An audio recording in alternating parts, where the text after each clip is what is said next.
es, como les decía Juan Pablo, yo trabajo en el CONICET, en la Unidad Integrada Balcarce. La idea de hoy era mostrarles lo que nosotros estamos trabajando en brechas de rendimiento para Argentina. Bueno, supongo que esto ya deben haber visto algunos de estos conceptos por la mañana. Estoy medio incómodo. Cuando uno mira la producción de cereales a nivel mundial, que sería lo que son las barras negras, graficados en años desde el año 2000, entonces acá sería el año 2000 el cero, y por otro lado tenemos el impacto ambiental con estas barras grises. Tenemos un gran desafío para adelante, a futuro, que es incrementar la producción de alimentos, en este caso serían cereales, como ejemplo, y hacerlo de forma sustentable, que eso implica bajar el impacto ambiental de lo que estamos haciendo. Cuando vamos para Argentina, 3 cultivos, esto es el promedio para las campañas 2010 a 14-15, que es donde hicimos el cálculo que les voy a mostrar ahora. Tenemos un cálculo actualizado, pero este es el cálculo que hemos hecho hasta ahora de lo que es brechas de rendimiento. Estos 3 cultivos ocupaban más o menos el 82% de la superficie sembrada de Argentina, con soja, en sus variantes soja de primera y soja de segunda, maíz y trigo. Ahí tienen la proporción de era cosechada de cada cultivo, el rendimiento medio y qué representa eso las exportaciones a nivel de país, ¿no? Ahora vamos a volver sobre esta transparencia más adelante para ver cuál sería el impacto de cerrar las brechas de rendimiento sobre estas variables. Cuando vemos cuáles serían las formas que hay para poder incrementar la oferta futura de alimentos, gran parte de la oferta va a venir a través de lo que es incrementos del rendimiento por unidad de superficie, donde se supone que va a haber el mayor aumento, un aumento del 75%, se va a explicar por el aumento del rinde por unidad de superficie, ya que las otras variables, como pueden ser incrementar el área cultivada, o sea, sumar hectáreas a la producción total, a las hectáreas que actualmente hay a nivel mundial, es algo muy riesgoso desde el punto de vista medioambiental, y también son muy pocas las hectáreas que quedan para agregar para adelante. Otra de las opciones es intensificar el uso de la tierra, sería la clásica opción de los dobles cultivos, o sea, tener más cantidad de cultivos por año. Pero entre estas dos variables podemos sumar un 25% y gran parte del aumento va a venir a través de incrementos del rendimiento por unidad de superficie, que tiene como dos grandes componentes. Una es que vaya aumentando el potencial per se de los materiales genéticos que utilizamos, y la otra componente, que es la mayoritaria, sería el cierre de las brechas de rendimiento. ¿Qué entendemos como brecha de rendimiento? Es la diferencia entre el rendimiento que obtienen los productores actualmente y el rendimiento que podrían obtener utilizando las mejores prácticas de manejo. Y ahí que nosotros nos integramos un equipo de trabajo a nivel de Argentina, que está integrado, digamos, yo estoy un poco liderando lo que sería el grupo a nivel local, pero está, bueno, Fernando Aramburu, que es quien hizo gran parte, digamos, del trabajo duro de esto, Fernando Andrade como ecofisiólogo, después nos dio una mano Jorge Mercau, que es un especialista en modelos de simulación de Argentina, Esteban Jovashi, que es un investigador de la Universidad de San Luis, que es un especialista más en lo que son sistemas de producción a nivel de Argentina.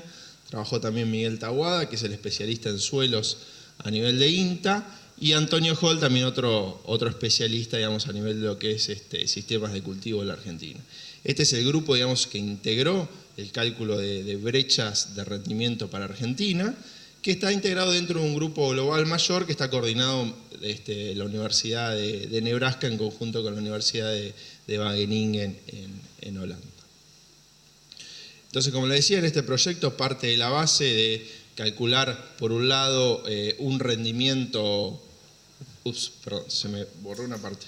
Sería la primera barrita, sería el rendimiento potencial o el rendimiento que nos permite lograr el ambiente, que está básicamente determinado por el cultivar que estamos usando, el ambiente en lo que hace a radiación, temperatura, fotoperiodo y la concentración de dióxido de carbono. Acá no hay ningún tipo de limitante, ni de agua ni de nutrientes.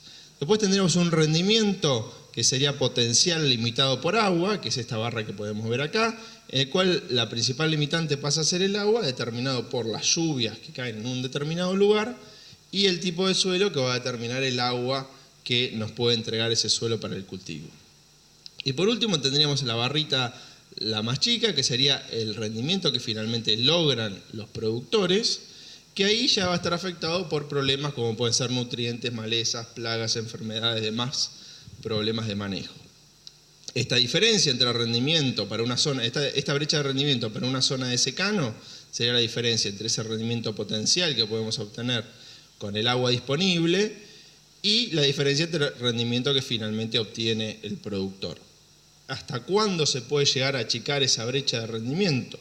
Bueno, hay diferentes estimaciones a nivel mundial que debido principalmente a las relaciones de precios, a la incertidumbre de mercados, a lo que puede ser la adhesión al riesgo, a la infraestructura que hay determinada en cada lugar, se estima que es factible achicar esa brecha hasta un 15, 25%, o sea, alrededor de un 20% es hasta donde se puede llegar a achicar esa brecha de rendimiento. O sea, para decirlo más fácilmente, si el rendimiento potencial con el agua disponible fuera 10, sería viable económicamente llevarlo hasta 8. ¿De dónde sale este valor? De lugares como, por ejemplo, condiciones de trigo en el Reino Unido o en Alemania, arroz en Japón, maíz en lugares irrigados de Estados Unidos, donde ya han llegado hace varios años a estabilizar los rendimientos y no hay aumento de los rendimientos.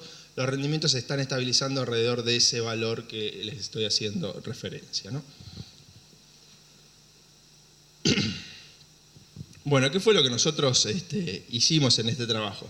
Acá tenemos como, tomando por ejemplo una zona determinada, en este caso es un ejemplo, como esto parte digamos del Atlas Mundial, este es un ejemplo para Alemania. Acá se dividió el país, se utilizó la misma metodología en Argentina, ¿no? Se dividió el país en lo que serían zonas que se comportan agroclimáticamente de forma similar. Después para cada una de esas regiones se determina cuál es el área sembrada, se determina dentro de cada una de las áreas sembradas estaciones meteorológicas que serían de referencia, se establece cuáles son los principales suelos del lugar y cuáles son los sistemas de producción predominantes. Después, a través del uso de modelos de simulación, se hace una integración de lo que sería el tipo de suelo, el clima y las prácticas de manejo para hacer una estimación de ese rendimiento potencial que se puede obtener con el rendimiento actual que está determinado, o sea, lo que logran los productores, que en este caso en Argentina serían los datos del Ministerio de Agroindustria. Entonces, con todas estas variables se termina determinando cuál es la brecha de rendimiento para cada región. Esto se hace a nivel de regiones, después se hace un escalado, digamos, de abajo hacia arriba para hacer una integración de este valor a nivel de país. Bueno, de vuelta, resumiendo el método, sería determinar zonas agroclimáticas, determinar dentro de cada zona agroclimática cuáles son las estaciones de referencia, cuáles son las prácticas de manejo más comunes y los suelos, a través del modelo de simulación integrar esas variables, estimar la brecha para cada región y finalmente integrar a nivel de país. Cuando vamos al caso de Argentina, acá tienen, estas son todas las zonas agroclimáticas que se determinaron para la República Argentina. Este es en color verde, a medida que se incrementa la intensidad de verde es mayor superficie. Esta es la superficie de maíz para la Argentina como ejemplo. Y detrás están esos puntitos rojos que son las estaciones meteorológicas que hay disponibles en la Argentina hoy en día. Nosotros de todas esas estaciones meteorológicas que hay seleccionamos algunas, determinamos un área de influencia alrededor de esa estación meteorológica y ahí fue donde hicimos el cálculo de la brecha de rendimiento para cada una de esas regiones. Esto a nivel de país, acá lo tienen, está el país dividido en las principales zonas agroecológicas que mayor cantidad de superficie aportan a nivel de país. Está determinada cada una de las estaciones meteorológicas y su área de influencia en cada una de estas zonas climáticas. Acá pueden ver un poco el mapa, este mapa cruzado con el área de soja, cruzado con el área de trigo y con el área de maíz. Esta metodología, utilizando entre 16 y 15 estaciones meteorológicas, nos permitió cubrir alrededor del 80% de toda el área de producción a nivel de país para esos cultivos. Esto es a nivel de hectáreas. Cuando vamos a nivel de producción es algo más porque ese 80% en promedio que estamos logrando cubrir es la zona más productiva. Lo que está quedando afuera en general son todas las zonas más extrapampeanas que tienen un aporte menor. ¿Por qué les comento esto? Porque la metodología de este trabajo también partía de que tratara de ser lo más simple posible, y por eso se seleccionó la mínima cantidad de estaciones meteorológicas que se podía. Un tipo de planilla, disculpen que está en inglés, pero simplemente es para cada cultivo, se ponía cuál era la proporción del cultivo en la rotación, cuál era su fecha de siembra, qué cultivar se utilizaba, qué densidad, cuáles eran los tipos de suelo más comunes. Toda esta información se integró con los modelos y se terminó logrando, digamos, para cada localidad, para soja de primera y soja de segunda, cuál era el rendimiento que se lograba, cuál es ese rendimiento ponderado entre soja de primera y soja de segunda, cuál era el rendimiento potencial, la brecha de rendimiento para cada zona, y después se iba haciendo una integración, digamos, a nivel de país. Esto, como ejemplo para soja, utilizamos series climáticas de 29 años, se simularon 16 localidades, para cada localidad de 2 a 3 suelos por localidad, se simularon 3 rotaciones diferentes para el cultivo de soja, y eso llevaba a que para cada una de estas situaciones había más de 4.500 datos de simulaciones que integran toda esta estimación solamente para el cultivo de soja. Acá como ejemplo de las rotaciones, simulamos rotaciones que eran de soja que venía de maíz, soja que venía de soja que venía de trigo soja, para cada uno de los sitios simulados. Finalmente llegamos a este mapa. Es un trabajo que está publicado ya hace 1 año y medio en una revista que se llama Field Crops Research, que es parte de la tesis de maestría de Fernando Aramburu Merlos, que él es es planta permanente ahora de INTA, ahora está haciendo su doctorado en Estados Unidos. Y acá tienen la integración de estas brechas que yo les comentaba, están las zonas agroclimáticas, acá está la brecha para el cultivo de soja, la brecha para el cultivo de trigo y la brecha para el cultivo de maíz. Cambian los colores, pero la lógica de los gráficos es la misma.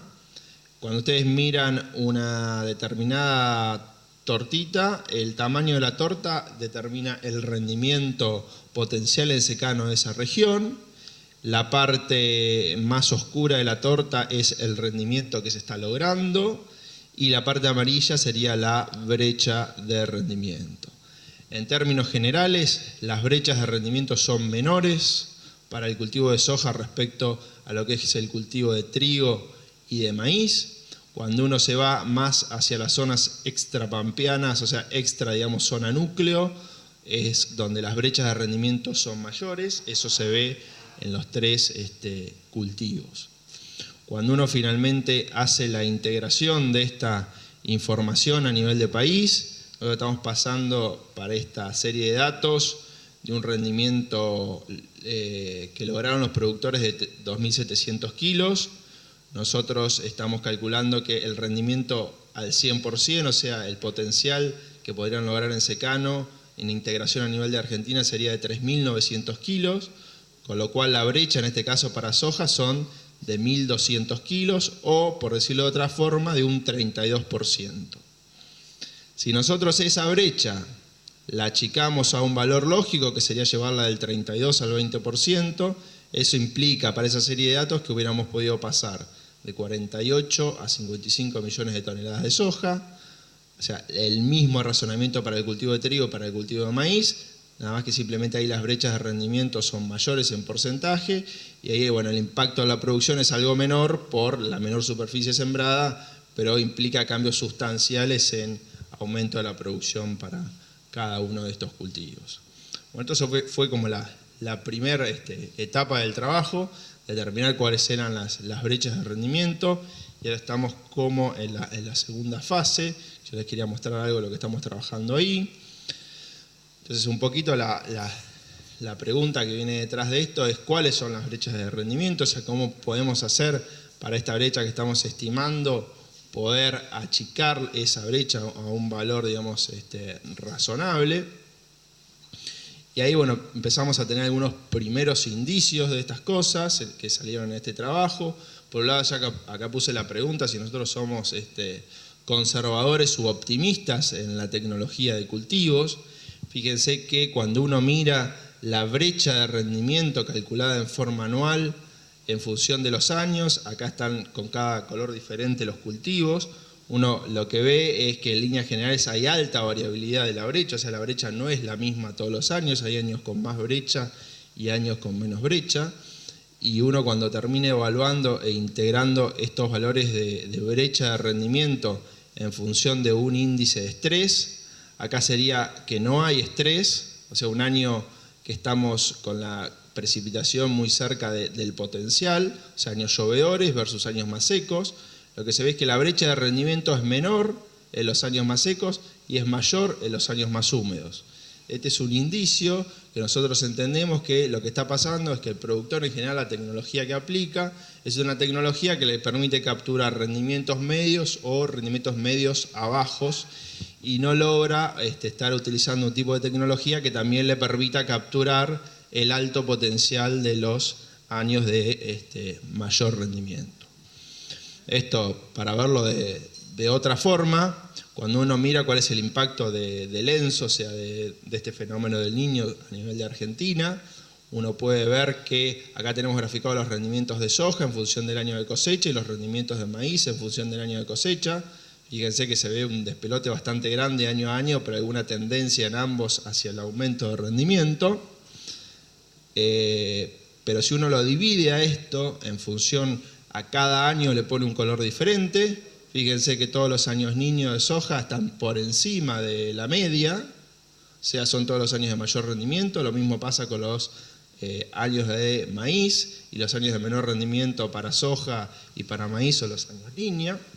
Si uno hace la estimación de las brechas de rendimiento en cada caso, va a ver que la brecha de rendimiento de vuelta para estos cultivos es mucho mayor en los años niños, o sea, los años llovedores, que los años secos, o sea, los años la niña. Y esto nosotros lo estamos relacionando con eso que les decía, una falta de adecuación de la tecnología. Muy probablemente nos estemos quedando cortos con gran parte de los insumos para lograr capturar esos altos rendimientos. Bueno, ¿cómo uno puede abordar el problema de las brechas de rendimiento? Si uno tiene acá un esquema simplemente para graficar, digamos, diferentes modos de acción de cómo podemos trabajar a nivel de investigación, uno puede pensar, acá podríamos graficar el nivel de precisión del ensayo o de lo que estamos haciendo, y por otro lado, el nivel que estamos de proximidad al productor. Podemos estar trabajando con ensayos súper reduccionistas, con todas las variables controladas, que en general estamos muy lejos de la situación que obtiene o de lo que le está pasando al productor, y podemos estar trabajando con ensayos más a campo, que capturan más la realidad del productor y que su nivel de precisión ya no es el mismo que en otro tipo de ensayos. Entonces, mirando estos dos esquemas, por un lado, nosotros estamos empezando a trabajar a nivel, digamos, más de productor para ver cuál es la brecha, las causas de las brechas de rendimiento. Y ahí lo primero que estamos haciendo, estamos pasando de este trabajo que hoy les decía, que teníamos 15 o 16 estaciones meteorológicas y estimaciones a nivel de país, ahora estamos en una segunda fase, que sería esta, en el cual fíjense que agregamos casi todas las estaciones meteorológicas que están disponibles. Acá hay casi 50 estaciones meteorológicas agregadas, estamos integrando todas las zonas que nos faltaban y estamos haciendo un recálculo de la brecha a nivel de cada una de estas regiones. O sea, estamos teniendo mucha más precisión en la estimación de esa brecha. Estos son resultados, los terminamos hace 2 días, así que no tengo más que estos gráficos para mostrarles, pero la lógica acá es parecida a lo anterior. Fíjense, lo lograble está en color verde y la brecha está en color rojo. Hay mucha más cantidad de localidades, pero se repite el patrón, las menores brechas de rendimiento hacia la zona núcleo, y a medida que los alejamos tenemos mucho más brecha de rendimiento, tanto para el cultivo de maíz como para el cultivo de trigo. Ahora les voy a contar cuál sería la ventaja de tener esta mayor precisión de datos. También lo que estamos trabajando ahora es, el Ministerio nos dio la base de datos separada, en general siempre la publica como soja, como un solo cultivo, y nosotros logramos, bueno, eso se puede pedir, no es muy difícil de conseguir, pero a uno nos pasaron las bases de datos separadas en lo que es soja de primera y soja de segunda, así que pudimos hacer el recálculo de la brecha separando el cultivo de soja de primera del cultivo de soja de segunda. Acá en soja de primera se vuelve a ver un patrón similar, pero se distingue mucho más un cultivo del otro.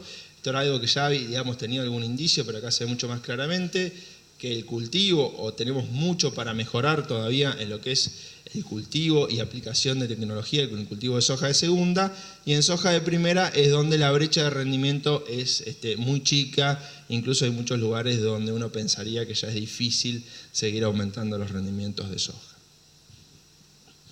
Bueno, este tipo de información tan detallada, ¿qué es lo que estamos haciendo?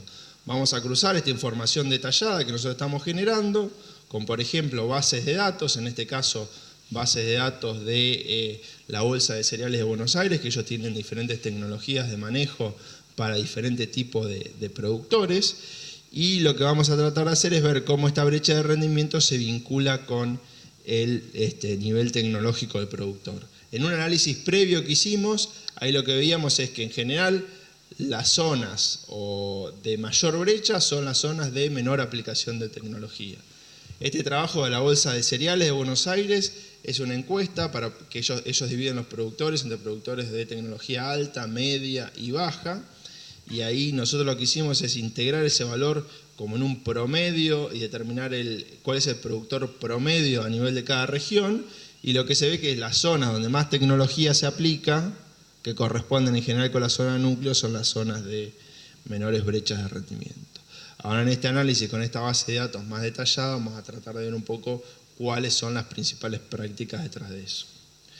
Otra forma de analizar la brecha, digamos, más con datos de productor, acá tenemos una base de datos grande, no importan mucho los gráficos, pero tenemos una base de datos grande de productores CREA, donde ellos tienen detallados qué es lo que fueron haciendo en cada etapa del cultivo, y bueno, eso estamos trabajando nosotros, ver cómo eso se puede relacionar con la brecha. También está, por ejemplo, la tesis que terminó ahora, es Eugenia Blanco, que trabajaba con, bueno, que ahora creo que va a venir Emilio Satorre. Ya está saliendo justo. Ella trabajó en también tratar de ver más la brecha a nivel de productor, cómo la tecnología que realiza el productor se relaciona con la brecha de rendimiento. Ya a otro nivel de escala, digamos trabajando más a nivel de escala reduccionista, algo que yo les quería mostrar y que terminamos de publicar ahora hace muy poquito, es un ensayo reduccionista que hicimos para ver cuál podía ser la posible limitante de rendimiento en un cultivo de soja de alto potencial de rendimiento. Ahora les voy a contar este ensayo. Cuando uno mira los rendimientos a nivel de país del cultivo de soja, ve que hay un aumento de alrededor de 29 kilos por hectárea por año. Ese aumento es bastante considerable si lo ponemos en términos mundiales. Y hay un trabajo, una revisión que probablemente muchos de ustedes conozcan, que es de Fernando Salvagiotti, de INTA Oliveros. Fernando lo que estimaba es que en niveles de 4.500 kilos, alrededor de ese umbral, era probable que la soja empezara a responder a la fertilización nitrogenada. Y si uno se fija, bueno, ese nivel que Fernando planteó, a nivel país estamos muy lejos de esos valores de rendimiento. Pero cuando uno piensa, por ejemplo, empieza a mirar determinados partidos, como el partido de Colón, es un partido, digamos, altamente productivo de la región. Fíjense que los datos de rinde ya se empiezan, incluso a nivel de partido, a acercar esos valores de rendimiento. Cuando ya vemos, por ejemplo, casos de productores, este es el percentil 90 de los lotes del CREA Santa Isabel de los últimos años, ya hay una gran cantidad de lotes que están por encima de esos niveles de rendimiento. Entonces nosotros lo que nos planteamos es si en esos altos niveles de rendimiento el cultivo de soja podría llegar a estar limitado por la disponibilidad de nitrógeno. Piensen que cada vez se está hablando más del problema de que nuestras hojas no llegan a los contenidos necesarios de proteína para tener harinas de calidad. Entonces uno de los planteos era, bueno, ver un poco si la soja podía estar limitada por nitrógeno en altos niveles de rendimiento. ¿Qué es lo que hicimos? Nosotros, si ustedes toman la absorción de nitrógeno de un cultivo de soja en función de los días de emergencia, acá están los estadios fenológicos, desde emergencia hasta R7, este es como va aumentando el consumo de nitrógeno.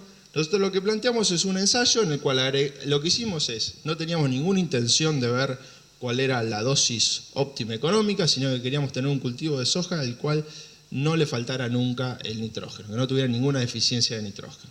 Entonces, ¿qué hicimos? Empezamos a aplicar nitrógeno En B2 aplicamos un 10% de la dosis total. Lo que hicimos fue calcular el rendimiento potencial del cultivo en cada fecha de siembra. Estimamos cuál era el requerimiento para ese cultivo y ahí calculamos una dosis máxima total que la aplicamos de esta forma. Primero aplicamos el 10% de esa dosis, después el 10, después el 20, después el 30 y el 30. Con la idea de ir acompañando la aplicación con el requerimiento del cultivo con la aplicación de nitrógeno. ¿Qué fue lo que obtuvimos un poco de esto? Bueno, acá está simplemente como ejemplo, para una soja de 3 toneladas que estimamos de potencial, agregamos 240 kilos de nitrógeno, para una soja de 6 toneladas agregamos 480 kilos de nitrógeno de esta forma que les mostré antes. Bueno, esta es un poco la vista de uno de los ensayos. Los ensayos tenían 4 fechas de siembra. Esto lo hicimos en Balcarce y también lo hicimos en Nebraska, en Estados Unidos, en 4 sitios. Todos sitios de alto potencial de rendimiento, todo bajo pivot de riego. Y la única variable limitante del rendimiento en este caso podía ser el nitrógeno, porque todo lo que era plagas, malezas, enfermedades y demás nutrientes estaban todos controlados. Los ensayos en Balcarce se hicieron en 2 campañas, teníamos diferentes variedades y diferentes fechas de siembra para lograr un abanico, digamos, de rendimiento. Ahí lo que finalmente estuvimos viendo es acá graficamos el rendimiento en grano del tratamiento que tenía la aplicación de nitrógeno versus el tratamiento que solamente estaba inoculado. Ahí lo que vemos es la línea 1, significaría que no hubo respuesta al tratamiento, o sea que si todos los datos estuvieran sobre la 1.1, quiere decir que todo rindió lo mismo. Y fíjense que acá los datos, a medida que se va incrementando el potencial de rendimiento, se empiezan a separar más de la relación 1.1. En definitiva, lo que terminamos viendo, si uno mira esta diferencia, es a medida que se aumentó el rendimiento potencial, mayor fue la respuesta a este tratamiento de nitrógeno. Entonces nuestra primera hipótesis quedó un poco confirmada, que es que el rendimiento de soja en altos potenciales de rendimiento está limitado por la disponibilidad de nitrógeno, o para decirlo de otra forma, la fijación biológica no está alcanzando en muy altos niveles de rendimiento. Fíjense que los datos dan lo mismo para toda la serie de datos analizados en Balcarce y lo mismo para los ensayos que hicimos en Nebraska, en Estados Unidos, que son esos puntitos rojos. Ahora te respondo todo. Si este es el mismo ensayo, pero acá analizando el rendimiento en proteína en función del rendimiento en grano. ¿Qué sería el rendimiento en proteína? El rendimiento multiplicado por el porcentaje de proteína. O sea, los kilos que sacamos de proteína por hectárea en función del rendimiento. Fíjense que acá hay como isolíneas del 44, 41 y 38% de proteína.